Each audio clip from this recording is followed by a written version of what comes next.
Yeah, my name is Sam Thomas, and I am a statistician. So I actually input what's happening on the court into a computer program that then everyone, the teams use, the broadcast uses, even the scoreboards in the arena draw from what we put into this computer program to present stats from the game live.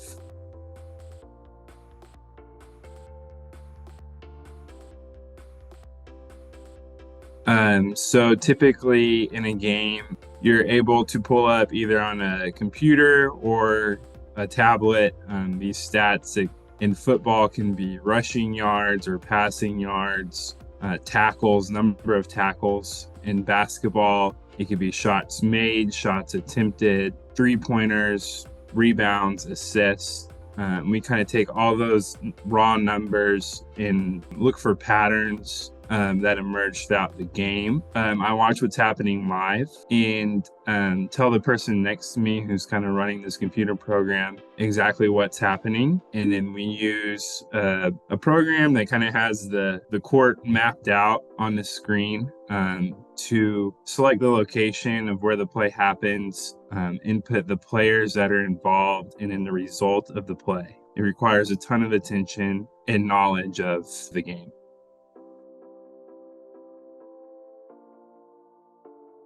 Yeah, this is really kind of part of my family's history. My grandfather did this at Texas A&M University in College Station. He was what's called a sports information director. So not only did he do a lot of this record keeping, he also worked with the media, which was predominantly newspapers at the time. My mom worked for the Dallas Mavericks for 12 years, I believe. Part of her job was updating the team's record book, which includes a lot of these stats. And then my dad has been a statistician for almost 40 years now. I kind of have emulated his track in his career, followed in his footsteps a little. He's worked on the Dallas Cowboys. Again, I wanted to kind of follow in my family's footsteps. And so I reached out to the communications office at OU, asked if I could come work with them. A friend who had just graduated at the time also connected me with the Thunder. So I interned with both OU and the Thunder for a season, took a sports PR class with kind of the head of the division that I was interning for. And that really helped a lot class-wise.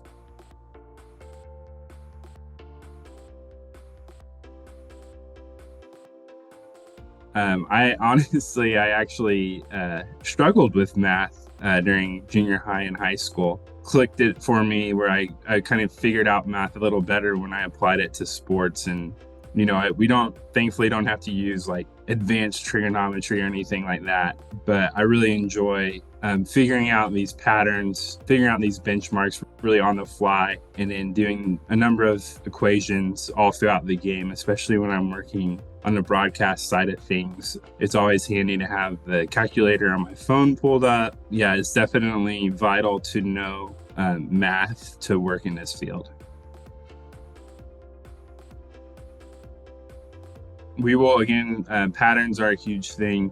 So I have to do a lot of figuring out runs. And that means when a team, maybe let's say the Thunder are playing the Portland Trailblazers, Thunder score 10 straight points. I actually keep a handwritten chart that I can look back at and say, well, the Thunder are now on a 10-0 run. And then maybe the Blazers score a few more points and the Thunder go on another 8-0 run. I have to be able to calculate, the Thunder are now on a 18-4 run. So I'll do some subtraction to look back at where this run started and build off that. We do a lot of averages. That's sort of looking at the past 5 games. We may say Shai Gilgeous-Alexander's scored an average of 31 points per game over the last 5 games. And so I'll have to refer to some of that record keeping to find stats like that. Averages are huge. Patterns, yeah, those are really the big ones that I look at.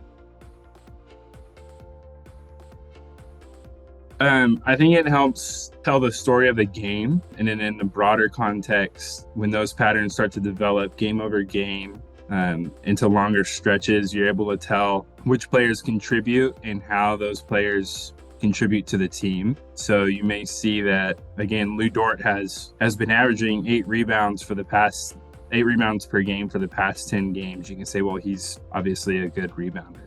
Or Shai Gilgeous-Alexander has scored 32 points per game over the past month. You know that he's probably going to be a prolific scorer. And so it kind of helps build this narrative arc of the players' careers to kind of tell them who they are and really, truly how much they should get paid by the teams.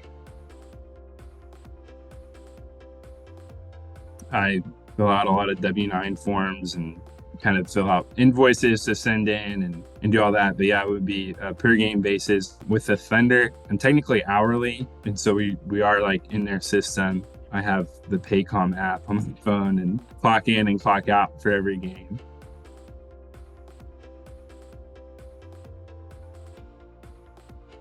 I recognize that I was very lucky and I had family who was involved and was willing to kind of vouch for me.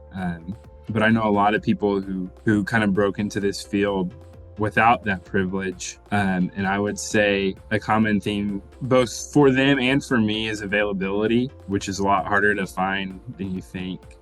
Being able to work games in the evenings and the weekends, you just have to show up and be a trusted person in that sense. And so not being afraid to reach out is very big. And then I think a knowledge of sports is definitely good. It's not required all the time. I think being able to quickly figure out patterns and do these small little math equations is much more valuable than knowing who had the most touchdowns last season. A lot of that stuff you can find pretty easily online or through the team's records. Being able to recognize what's going on the field is definitely helpful, but not always required.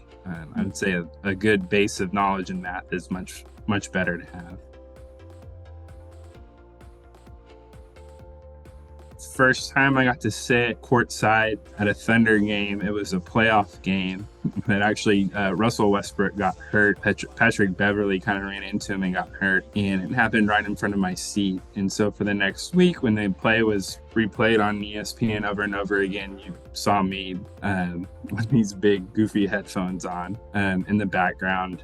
That was definitely memorable and I've been working with them for a year, but that was kind of the welcome moment for me to working in sports. I guess other memorable games, the 2016 Cowboys season, they had like an 11-game win streak and went to the playoffs, and it was Dak Prescott and Ezekiel Elliott's rookie year. And so there's just a lot of excitement for every game. That was the first year I got to travel to all the games. And so a lot of the stuff surrounding the games was fun. We went to the Mall of America in Minnesota. I got to go to Lambeau Field in Green Bay, and I got to go to New York City a couple of times, and Washington, D.C. and Philadelphia. And all of it was with people that I've known for most of my life, roomed with my dad. So we got to spend a lot of extra time together and eating meals together. And those were really special memories for me.